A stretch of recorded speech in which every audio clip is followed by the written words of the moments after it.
podcast ever. Hi, I'm Chris. It's Pride Month. The bibs are colourful and the vibes are immaculate. Hi, I'm Carla, and unlike a super shot, everyone is welcome here.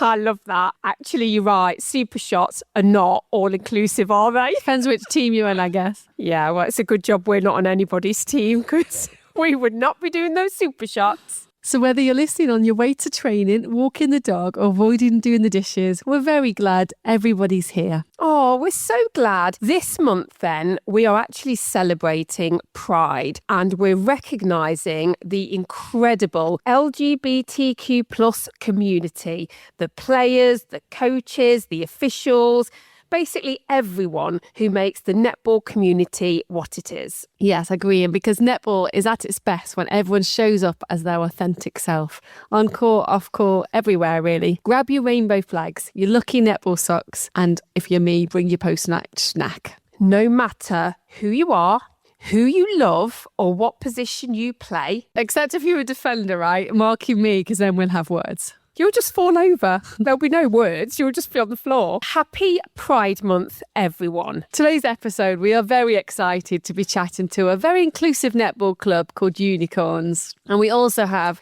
the lovely Nat Panagarry, friend of the show, joining us for a chat about all things Pride. Yeah. It's one of those subjects, I feel, that not everybody wants to talk about. Why do you think that is, Carla? What's going on? I think it is just that general kind of concern, isn't there, that you're going to say something that might upset somebody or offend somebody. And that's a bit of a shame because the world we live in should be open to everyone's opinion. And you don't have to have lived someone's experience to support them. You just need to be an ally. Like, we don't have all the answers. We don't know what to say in every opportunity or every situation. It's just about listening and learning and making sure everyone knows they belong. And I think you'll see from our interview with the Unicorns that we've probably asked some of the questions that people are too afraid to ask, because at the end of the day, like you've just said, nobody wants to upset anybody. But if we don't ask these questions, we're never going to know, are we? We have to understand. It's all learning as far as I'm concerned. Absolutely. And you also don't have to agree on everything in life to treat people with kindness and respect. Because in netball and in life, like, everyone deserves to walk onto the court knowing that they'll be judged on their effort, their attitude and their ability, not who they are. So I actually have a few facts about Pride. So I'm going to be honest, I didn't know any of these. So I'm going to see what you know and what you think. So did you know Pride Month is celebrated every June and it honours the anniversary of the Stonewall riots, which was a pivotal moment in the fight for LGBTQ plus rights. Did you know that? I did not know that. No, it's really interesting, isn't it? So the riots were actually a series of spontaneous demonstrations and they began in 1969. I mean, I was researching it and I was like, wow, it's been going on a long time. I just hope that attitudes have changed, people's views have changed. I hope the world is just more inclusive. I think sport has a real responsibility here as well, because it is the ultimate team game and everybody absolutely should be welcomed. And that's why there's clubs like Unicorns now who have changed the way that clubs are operating, which I think is absolutely amazing. Absolutely. And I think it is so important that every club has a process, a policy. Every club should have as many of the barriers that prevent people taking part removed. And whether that's in every aspect of life, I think this just sparks so much conversation and it's so important. Another thing I didn't know was the colours of the actual rainbow flag actually do represent values. So it's things like life, healing, sunlight, nature, harmony and spirit. I did not know that. That's very cool, isn't it? It's really good. And now Pride events take place all over the world in so many countries with millions of people attending. I mean, one of the things I was wondering is, out of the 63 countries that listen to us, how many of those actually are involved in Pride events? Yeah, you're right. I mean, I like that you got in there how he will listen to our podcast in whichever countries, because that's always great. And I think it's just almost having that level playing field, isn't it? I almost want to say it doesn't matter where you're from, who you love, what you like to do, what sport you play, although we like netballers right now because our podcast is a netball podcast. But yeah, just come and join us, come along for the ride, and let's make sure that the message of inclusivity is just loud and clear. Well, what I'm loving is the visibility in sports has grown significantly. So more athletes now are actually feeling able to come out and be their authentic selves. And that's so important while competing because you have to be comfortable with yourself, don't you? I think there's so many role models in sport, isn't there? With so much visibility, it really is a platform for everybody to see. And I think if you lead from the front, be a role model, lead by example and show the way, because I think that kindness and that respect message needs to come across. Well, I think people need to realise that Pride isn't just about parties and parades. It's actually about the celebration of identity, of community and equality, and obviously that ongoing fight for inclusion. Yeah, definitely. And I think it's just about remembering, isn't it? Like the best teams aren't built because everyone's the same. They're built because different people bring different strengths, different perspectives, different experiences.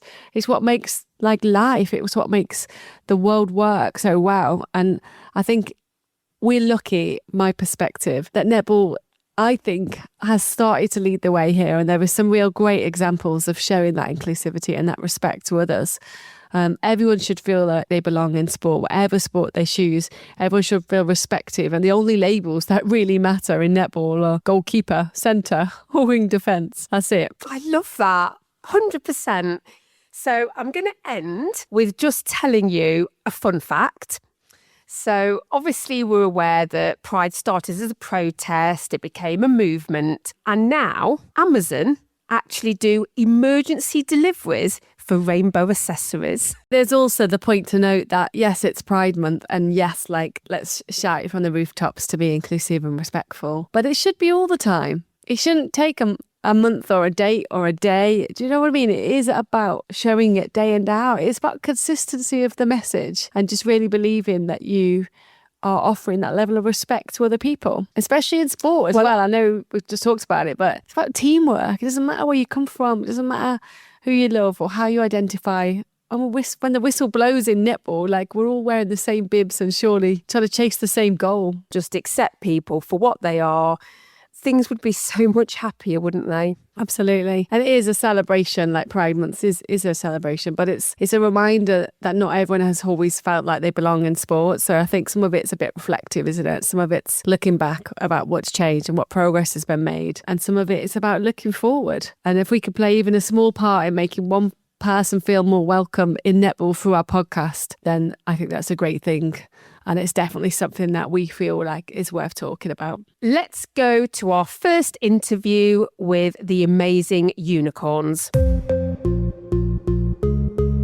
Today's episode is extra special. We're joined by a team that's breaking boundaries both on and off the court. They're fast, fearless, and proving that netball is a place where everyone belongs. One thing's for sure, these players are all about teamwork, determination, and having a little fun along the way. They don't just bring skill and energy, they're also inspiring a community, showing how sport can be inclusive and celebrating diversity. From incredible plays to stories that'll make you laugh, we're really excited to welcome them to the podcast. Welcome to the podcast, Team Unicorn. So our first question, obviously, is tell us who you are. We'll start with you, Louise. Amazing. Thank you. And thanks for having us. It's amazing to be here. So yeah, my name's Louise, pronouns she, her, and I am one of the original Unicorns members. I think I am member number 2, just after James. I've been with the club since we started. I identify as bi, so I'm also our bi representative in the club. So I'm James. My pronouns are he, they, and I'm the founder of the club. Hi, I'm Gavin, he, him. I've been with Unicorns for about a year and 6 months-ish, if my maths is right. I'm trans and I'm here as kind of a newer voice and a bit of a different voice, if that makes sense. This is fantastic. It's really lovely to have you and meet everybody. And it's really great to see a good reflection, obviously, where the club came from and who's with us today. So start with you, James. What inspired you to start the club? So for me, I'd never played netball in my life. And then when I was about 32, I worked for a charity, and there's a charity netball league in London. So all the big charities have a team, they play every week. And it was a mixed league. One week they put an email out saying they needed players and they had to have a minimum number of men on the court. So I said, well, I've never played, but I'm tall and I've got long arms, so I'll give it a go. Fell in love with it immediately. I ended up bleeding from the face in my first game, and I thought, this is the sport for me. This is what I want. I want to be coming off the court with blood on my face. It was a ball in the glasses into forehead, thanks to blinding from the sun. That was kind of what started it for me. And then I left that company. I ended up searching for a social league, joined a social league, and then I thought, as an LGBT person, I would like to find a space where I can play with people who are like-minded, like a safe and comfortable space where it's not about competition, because a lot of clubs are, you have to already be a certain standard. You generally have to already have experience of playing netball in some way. I did a little search and I realised that even though there are clubs for LGBT people for just about every sport, especially in London, there's like 5 queer football clubs, 10 queer rugby clubs, there's loads, but there wasn't one for netball except for one that was just kind of for queer women. I reached out to them and I said, would I be able to come? And they said, well, no, we're kind of more for just women and trans people, but we welcome you doing your own thing and setting up, and we can be sort of friends and support each other. And because I'd fallen in love with this sport quite late in life, relatively, I just decided that I'll just set up my own club then, because I wanted it to be beginner friendly. I wanted it to be for those LGBTQIA plus people who perhaps still have trauma from playing PE at school and feeling like an outsider or feeling rejected or feeling like they weren't good enough, and kind of providing a safe and inclusive space for those people, even if they've never touched a netball in their lives, just come and give it a go. So Unicorns was launched in 2021. Ever since then, we've had kind of monthly open sessions that are for absolutely anybody. So if you're 18 or you're 80 and you've never touched a netball before, any gender is welcome. Even though we were predominantly set up for the LGBTQIA plus community, we have a lot of allies in the club as well. They're really, really important to help kind of spread the word and make the club a success. Since then, we've done that, and then we've grown into other things, which we'll come to a bit later on. That's really helpful, James. Thank you. I think that sort of sets the scene. Gavin, talk to us about the landscape of the club. What does it look like? Who are you playing against? Where are you playing? How many players? It is a really big club. I'll start by saying that. And there are people across all levels. So I joined quite recently. I played a bit of netball in school, but I wasn't especially talented in the sports department. In fact, tried to avoid it quite actively. But I came to Unicorns because I was looking to try a bit of a different queer sport, because I play rugby, but I'm quite good at getting injured. I'm not the biggest guy. So I decided, even though I can play rugby, I decided to try something a bit different, which is why I came to Unicorns. So I started out at one of the open sessions, which we run every month. There's people who come who played for years and want to try out Unicorns as a club. There's people who've never picked up a netball and want to come and have a go, which is how I came to the club. Yeah, I loved it from then. I think the week after, I joined one of the social teams. So pretty much straight away, we have lots of social teams as well. So I still play in the Thursday social team, which we're in a league down in Kennington at the moment. I think we have 2 Thursday teams. And then we have teams on most days of the week. I'm not sure exactly because I don't play in the other leagues. But we also have a development squad. So I'm playing on the development squad as well to help people who want to get better but haven't necessarily been doing it for years, as well as performance squad, which goes to nationals. But I think that's probably something that LJ could speak a little bit more about, or James, considering they've both been. I haven't. James, you've mentioned that. Is there 4 or 5 clubs like yourself in London? So there's 4 or 5 performance clubs in London that do men's and mixed netball at a high level, but we are the only one that does netball for, first of all, everyone of all abilities. Although some of the other clubs will, have the occasional open session where they'll say, oh, anyone can come. But for us, that was kind of our bread and butter to begin with. That's all we did for the first couple of years. It was all about creating a space that wasn't there for anyone currently. And kind of others have followed suit since then. But we are the only club that is specifically for the LGBTQIA plus community, I think, in the country, possibly in the Northern Hemisphere, at least for everybody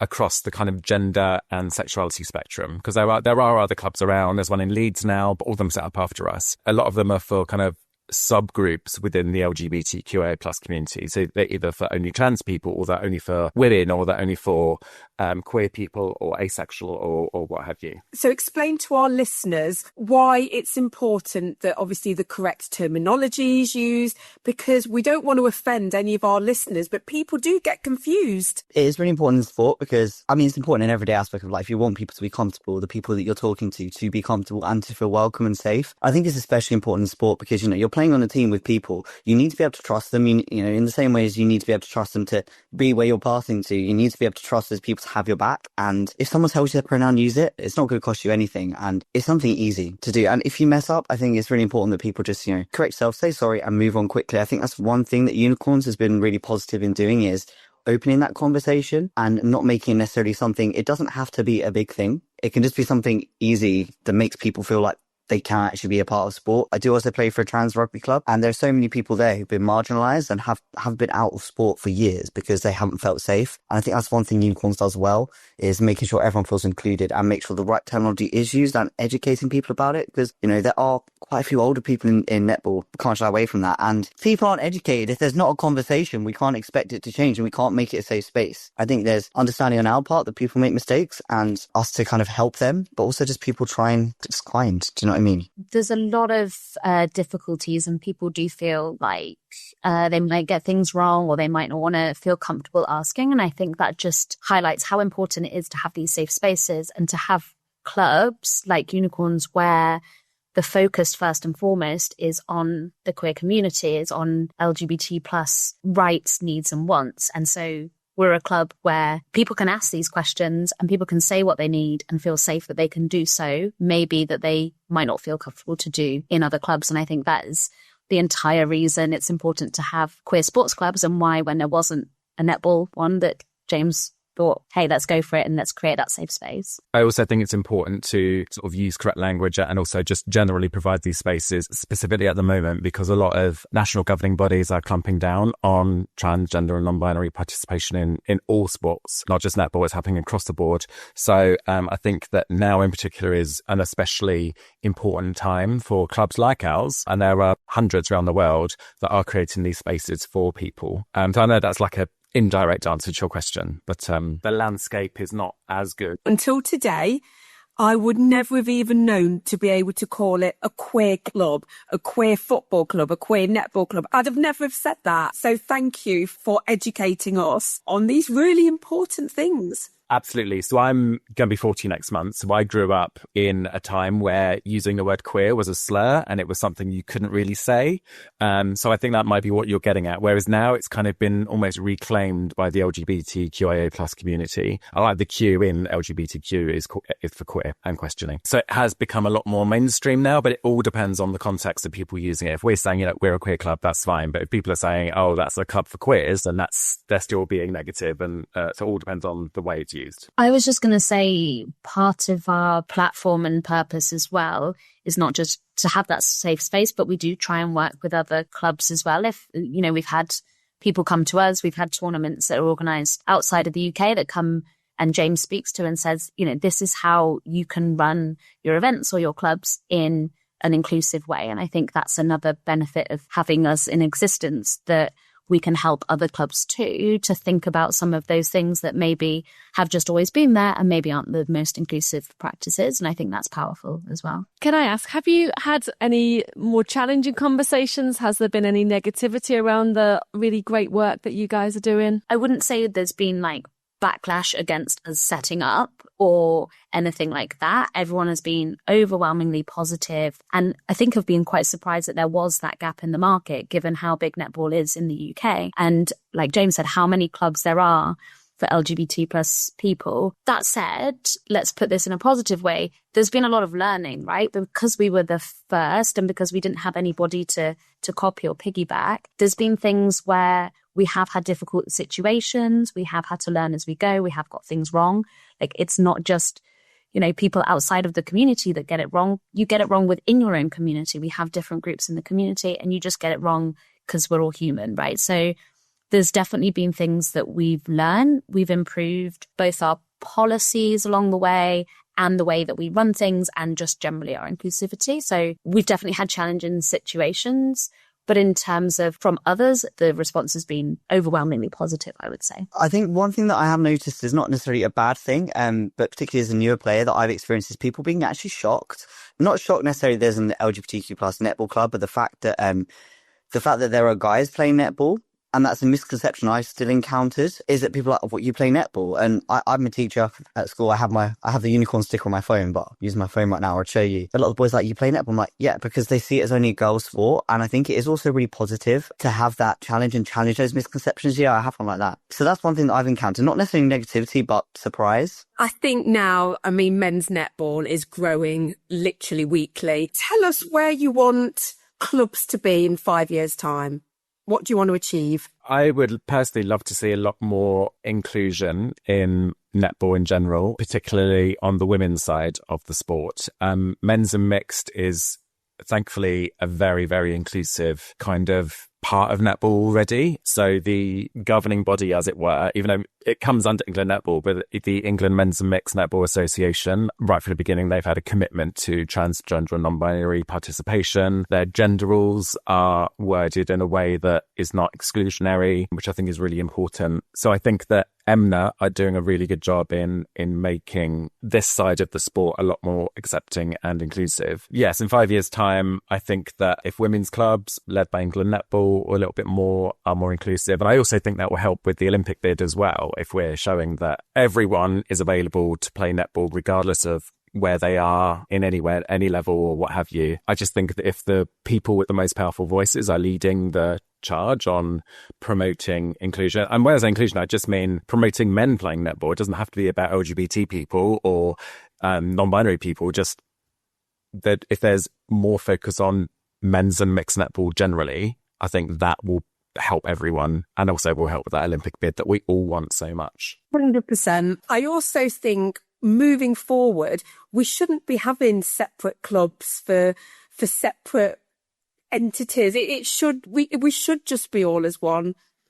So let's hope that does happen in the future. Absolutely, yeah. I'd love to see like full integration, but I do also still think it is good to have clubs that are just for the LGBTQIA plus community, same as it's still important to have clubs that are just for women or clubs that are just for subsets, because some people might just want to play for whatever reason. They might have trauma, they might have a history where they don't want to play with certain people or what have you. So I think it is good to have that, because it's also saying that if you are new to the sport, that in itself can just be a barrier, especially if you come from a different background, whether that be a different ethnic background or you have neurodiversity or another disability. I think it can be quite a challenge to then kind of go to a new club that's just kind of like, oh, everyone's welcome. Even though we say that, I think it would still be good to have those clubs existing, at least to get people kind of into the sport, help them get into it and realise that they love it before then potentially moving on. Absolutely. And I think that just comes back to finding the club that's right for you. And I think all the conversations that we've been having on the podcast sort of week in, week out, it is exactly that message, isn't it?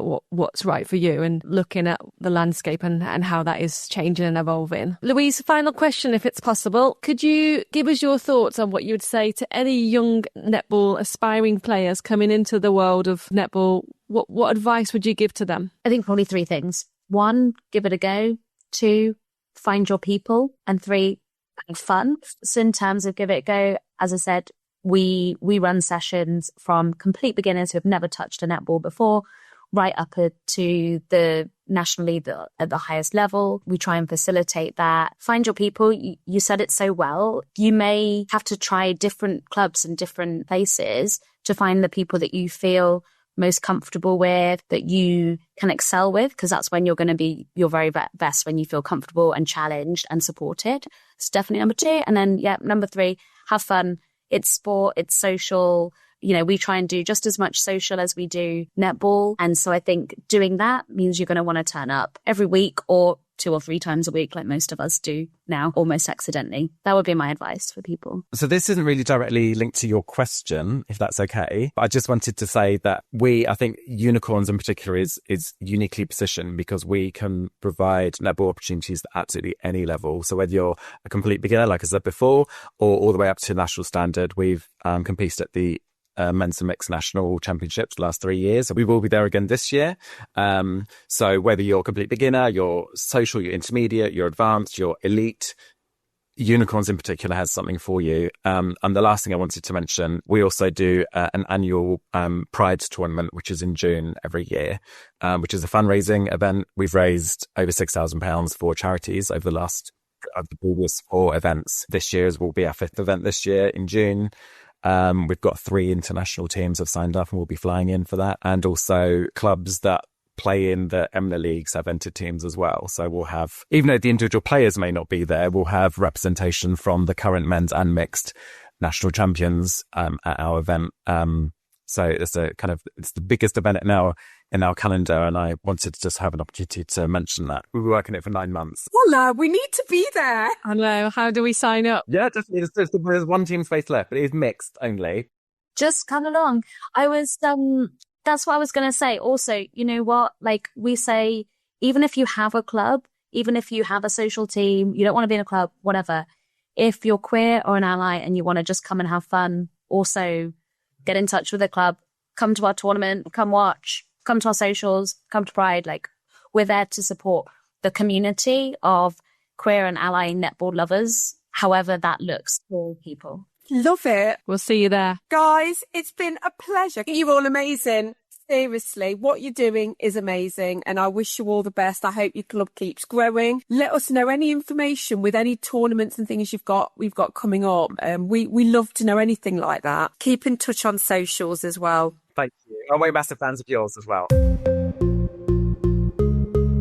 So firstly, Nat, thank you once again for doing this. I feel like you're a regular friend of this show, and I have to say, my 5-year-old daughter's favourite person. Honestly, it's all I ever hear. But we just wanted to have a really good chat with you. We're really grateful for your time, as always. My first opening question, what does Pride actually mean to you, and how have you seen that change over the years whilst you've been involved in sport and netball? Thank you for having me back on the show. I think for me, Pride is just a time to have kind of a safe space and have open conversations. I think that's the main bit for me that I kind of really enjoy about it, kind of learning about people, about struggles that people have been through and how they've overcome it, how now they feel more confident. Also hearing about kind of allies, how they've helped people within the community.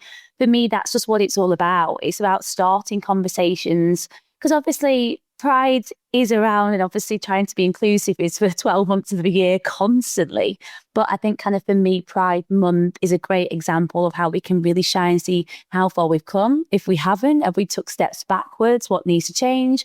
How the people feel safe? How the young people feel safe at schools and in clubs and in sports? And all those things that come with it. So for me, it's a great month, and just to kind of really highlight still the struggles that people are having in the community, but also the amazing things that are happening and how inclusive spaces are. And I think for me, netball is doing amazing things. And I think I've said that quite a few times in a few different platforms. Like I do really feel like in the netball community, we are really pioneering that space, like you're seeing with women's football with the Lionesses, like the women's rugby, you're seeing it there. I think for me within sport, I would love to see that same kind of change and progression within the men's game as well. And athletes feeling comfortable to be truly themselves and authentic without the hate and without the prejudice that's all involved in it. But I do feel like netball is taking good steps. There's still obviously more to be done, and there's still the inclusion piece of the mixed netball now and all of these kind of environments that people can access. But I feel very proud to be within netball and be a part of the community. So one of the things I love about women's netball is it often feels like it's so accepting of like the sporting environments around. Was that your experience when you were growing up, or was your journey a bit different, or tell us about it? So my journey was a little bit differently. So I wasn't part of the community until I got to university. And I think that's for me, I was never actually around anyone in the community growing up, or I didn't know of, if I was being truthfully honest. So I think for me, I got to university and I got to Leeds, and I came from Preston, which is a bit of a kind of, it is a city, but a smaller city. And I think I just got to Leeds and met all these different people from different backgrounds, different places, different cultures as well. And that was probably the first time I kind of really met anybody in the community. And that was actually through the women's football team. And that's how I met my wife, through Katie. And I think just kind of meeting people like that who were just kind of truly themselves and really authentic, and it really did open my eyes to me and who I was and what I was thinking. And so I kind of probably was navigating my journey in the community probably between the ages of kind of 19 and 21. And there was a little bit of fear in there of that whole, you know, you hear a lot about the coming out story and being comfortable. And I've always been in a family and we've been very open, and I can chat to my mum and dad and my brother, and it's always felt safe. But even for me, that was kind of a fear of, how do I tell them that I've kind of met a girl and I think she could be my wife and I love her, and I've had a boyfriend for 6 years and they've been kind of used to that. How's it going to go down? And even with somebody who's got an accepting family, I still had that fear of communicating with them. But when I actually did, and I actually remember my dad just openly said to me one day, so Katie's your girlfriend, isn't she? And I was like, it kind of took me so by surprise. And I hadn't said she wasn't. I think I kind of, maybe it was like, Kate's my friend at the time, but obviously that was changing. And just like him going, she's your girlfriend. And I was like, yeah, she is. She is my girlfriend.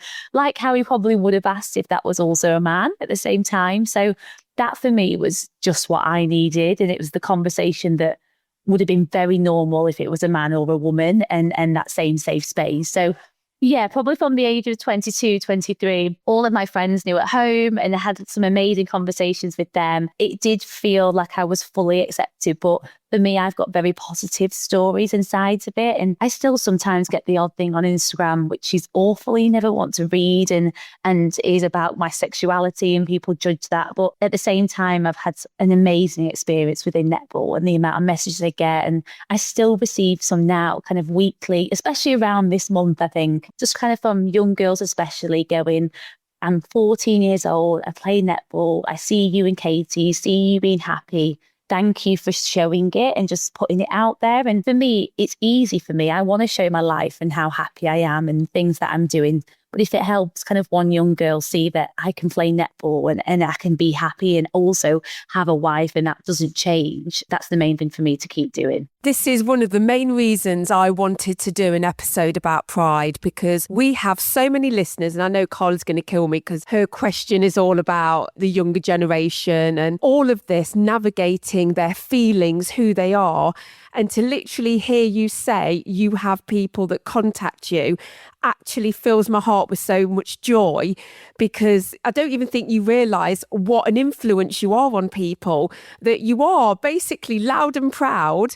People can exactly see that, your personality, the way you are, the whole thing with telling your parents, telling your friends. There's going to be so many people going through exactly that same thought process. And no doubt in your head, it was probably going to be a hell of a lot worse than the reality. Yeah, and it was. I think I built it up thinking, is no one going to speak to me? Are people going to kind of judge me more?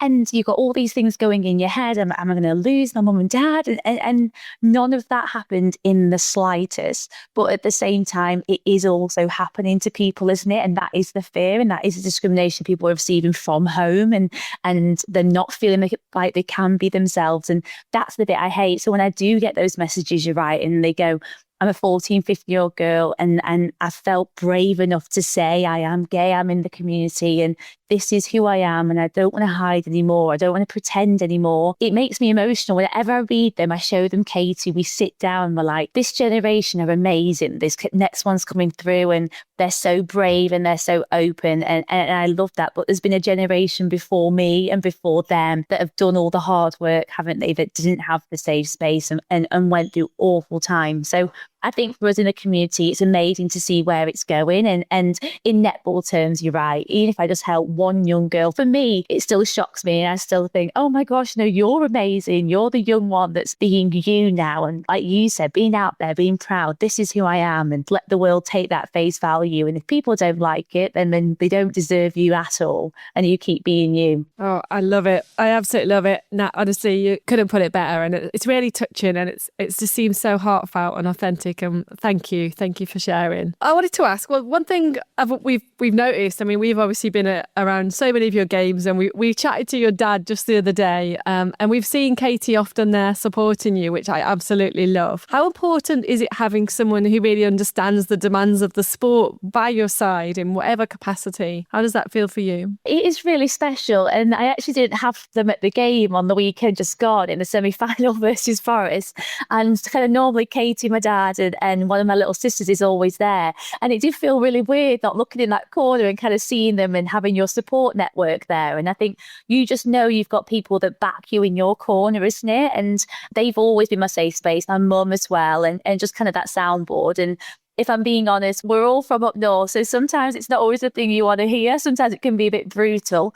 but that's how kind of we've worked, and I think how I work, just knowing no matter what the outcome is, or no matter how I've played, or no matter what the scoreline is, I know I've got them backing me and just proud of me and happy. And we've been through a little bit as a family, like with my wife, my dad, and health issues. But I think for me, and that's why I think I just love being a part of the club and part of lighting and the netball community, because there's been a bit of a roller coaster over the last 4 or 5 years, kind of for me personally with my family, but always felt the love there and the support, people reaching out and been brilliant. So I think that's one thing I'll take away when I do stop playing and I do retire. Obviously the games and the medals and the winning, obviously amazing and memories for it to last me a lifetime, but also just how accepting everyone's been, not just of me, a part of a community, but through Katie's health and my dad's health and that support the club's given and the fans. And I won't be able to fathom enough of that over the years. I think the way you talk about it, there's not many families now that don't go through some sort of health concerns, and the fact that you've just said you just support everything else aside, it doesn't matter, does it? It's such an irrelevant thing as long as you've got that love and support. And I think that's the thing with netball that made me realise, because not that you ever take anything for granted, I don't think you do at this level. Like you know how special this is, and that so many young girls want to be a part of the club, a part of Super League and playing internationally. But obviously sometimes it's the same week and same training and you're tired and you're travelling. But I think the fact that when it did stop a little bit for me due to Katie's health and my dad's health did make me realise how special netball is and how incredible. And I've always felt the love in the Lightning community, but I feel like I really hit a wider netball community when I was going through that. And you're right, the amount of messages I got that my mum's going through this, my dad's going through, I'm going through this, but netball was my space. Netball was where I could go for 60 minutes and be on the court, and no one remembered that or thought about that. It was just me moving my body, having fun with my friends. And that's actually what it became for me. It became actually, I needed it to be the best version for Katie and for my dad. I actually stopped for 5-6 weeks, and it was sending me mad. I think kind of not having something for me and moving my body. It made me think how important sport is, and netball in particular. That kind of love and the kind of the safety net that you feel was something I've probably not felt since I was a kid. Like when you're 13, 14, I think you feel that and you realise how special it is. But kind of thought I got that back again when I was kind of 33, 34, and that was from the whole wider community, just how important it is for that 60 minutes. Just tell us something that you wish more people would understand about the LGBTQ plus community. I think for me, realising that a part of the community, you just want what everyone else has. You want to be able to speak about you and feel safe, and that you can have that conversation. You know, sometimes I think I'm chatting to someone, I don't know who they are, and I've never met them before, and you're thinking, gosh, should I just say partner? Should I actually say wife? Can I have that conversation with you? I don't know you. Is this going to be, are they going to be uncomfortable? Am I going to be uncomfortable? I'm all worrying about him at my head. So I think that's the bit for me what Pride's about. It's me, well, you're not asking for special treatment. I'm not asking to be any different. You're just asking to be like everybody else. I always ask for special treatment. What are you talking about? Probably my wife Kate who actually wants to disagree with that, actually. But you know, to me, just knowing you just want to have an open chat. I want to vent. I want to talk to you about a wife, talk to you about a husband, talk to you about anything. And knowing that you're just always say wanting to be happy, wanting to be in this world, be equal and have love. What does to me, I say it all the time, I'm just love is never the issue or the problem. There's too many things going on. I absolutely love this conversation. Honestly, Nat, thank you. We're so privileged that you can speak so openly, and I can just imagine all our listeners everywhere really relating to it, no matter who you are, where you are, who you choose to love. It's just so powerful. I've just got one more thing to say because this really made me laugh. So I always have to ask ChatGPT certain things, and I actually said, give me a really good, fun question for Nat for Pride Month, and I have to tell you what it came back with. Are you ready for this? Here we go. What's the gayest thing you've done this week, and what's the straightest thing you've done this week? It's absolutely fantastic. So what would I say? So when I'm my gayest myself, I'm probably my most sassy self. I always think I'm my most proud and confident. I've been pretty boring this week. I had some me time self-care. So went and got all my beauty treatments. I need to get my nails done probably today. So maybe that'll be on my list to be my confident self. And my straightest thing I've done. What would I say? Hey, maybe the boring jobs, maybe going Tesco, getting the food shop. We'll say that. Oh, I love it. Honestly, we love you, Nat. Thank you so much. No, thank you guys for having me. And yeah, to all listeners, all the followers, always be proud of you, no matter who you are. Love who you want. Do what you want to do. Life's too short, isn't it? You've got to have no regrets at the end of it all. I feel a new jingle coming on. You take care, Nat. Have a great rest of the day. And thank you once again. What a cracking episode that was. Absolutely great. I'm so pleased that people are so willing to be so open, because that's what sport needs. That's what we need, people who can inspire others to feel their really super confident self. Do you know what made me really happy? We probably could have asked 20, 30, 40 netballers that we knew that I'm sure would have equally spoke so openly. We're in a really good space, and I hope we get better and I hope we progress further. But right now, it's nice to know we're in a world where we could talk and be whoever we want to be. Who'd have ever thought would have been putting out an educational podcast? Because I have definitely learned stuff today. Well, it's life, isn't it? Every day's a school day, so they say. That is why we're up for an award, because we've got a bit of everything in this podcast. Definitely. I'm just going to leave on one thought though, Chris, because I think it's very clear for me that netball was at its best when everyone feels like they belong.